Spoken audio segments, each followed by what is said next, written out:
문재인 대통령과 여야 5당 대표들이 어제 회동을 통해 일본의 경제 보복에 초당적인 대응을 하겠다고 밝혔습니다. 이런 가운데 기업들은 일본의 추가 보복 우려가 커지자 대비책 마련을 위해 분주한 움직임을 보이고 있습니다. 이 내용 권세욱 기자와 짚어보겠습니다. 자, 권 기자. 네. 문재인 대통령과 여야 5당 대표가 어제 만나서 일본의 수출 규제에 대해서 공동 입장문을 내놨다면서요? 네, 그렇습니다. 문 대통령과 여야 대표들은 어제 회동을 통해서 일본의 수출 규제를 자유무역 질서에 위배되는 부당한 경제 보복이라고 규정하고 즉시 철회해야 한다는 내용의 공동 발표문을 채택했습니다. 또 정부와 여야가 함께 비상협력기구도 설치를 하기로 했는데요. 대통령 발언 들어보시죠. 예. 좀 초당적으로 합의를 이루고 공동 대응하는 그런 모습을 보여드린다면 아마 국민들께서 매우 든든해하시리라고 생각합니다. 네, 일본의 수출 규제가 부당하다는 데는 뜻을 모은 것 같은데 네. 그 해결책에 있어서는 이견을 보이고 있다고요? 네, 그렇습니다. 황교안 자유한국당 대표는 한일 정상회담을 통해서 양국 정상이 직접 해결을 해야 한다고 강조를 했는데요. 먼저 황 대표 발언 들어보시죠. 말과 감정만으로는 문제를 해결할 수가 없습니다. 양국 정상 간에 해결하셔야 된다. 네.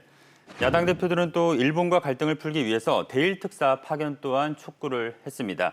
이에 문 대통령은 특사, 고위급 회담 등이 해법이 된다면 언제든 할 것이지만 무조건 보낸다고 된다는 것은 아니다라며 부정적인 뜻을 피력했습니다. 네, 청와대는 일본이 우리나라를 화이트리스트, 그러니까 수출 우대국 명단에서 제외할 경우 한일 군사정보보호 협정을 파기할 수 있다 이런 점을 시사했다면서요. 네, 그렇습니다. 청와대는 일본이 오는 31일이나 다음 달 1일에 우리나라를 수출 우대국에서 배제하는 발표를 할 것으로 예측을 했는데요.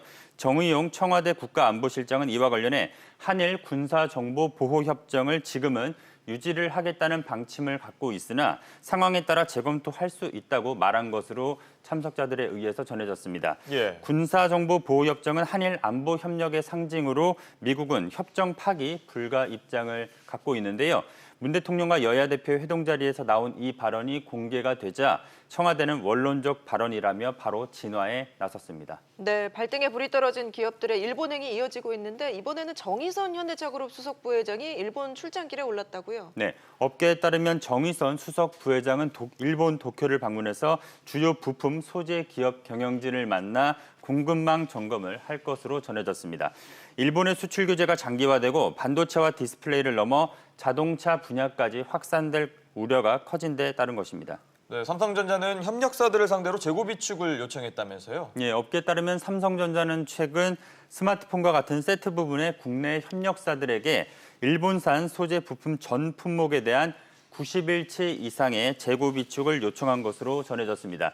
이재용 삼성전자 부회장이 최근 일본 출장을 다녀온 후에 비상계획을 마련하라고 주문한 데 따른 후속 조치로 풀이가 됩니다. 네, 일본산 소재 부품 수입이 어려워지면서 SK하이닉스가 국산 부품을 테스트했는데 네. 이게 지금 당장은 쓰기 어렵다는 결론이 나왔다고요? 네, 그렇습니다. 어제 제주에서 열린 대한상의 포럼에서 박영선 중소벤처기업부 장관은 중소기업들에게 불화수소를 생산할 수 있냐고 물어보니 가능하다고 하던데 대기업이 안 사주는 게 문제라고 들었다는 지적을 했는데요. 이에 최태원 SK그룹 회장은 품질 문제로 반도체 공정의 필수 소재인 고순도 불화수소의 국산 대체가 쉽지 않다고 설명을 했습니다. 들어보시죠. 네.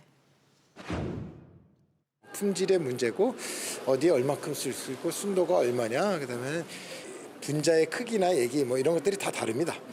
그래서 거기에 공정에 맞는 불화수소가 하나씩 다 나와야 되는데 아직은 우리 내부에선 그 정도까지 아직 디테일은 못 들어간 거죠. 네, 상황이 녹록지 않아 보이는군요. 권 기자 얘기 잘 들었습니다.